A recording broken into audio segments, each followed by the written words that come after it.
sa darating hapon. Kapag nadaig na niya,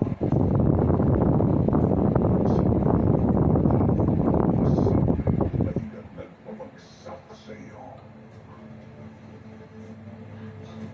At huwag ka mag-alala. Dahil malaking tulong niya ng Kaya kinakailangan namin ang pasakop namin ng Talia sa lalong madaling panahon upang hindi nakakahiya sa ating pagharap.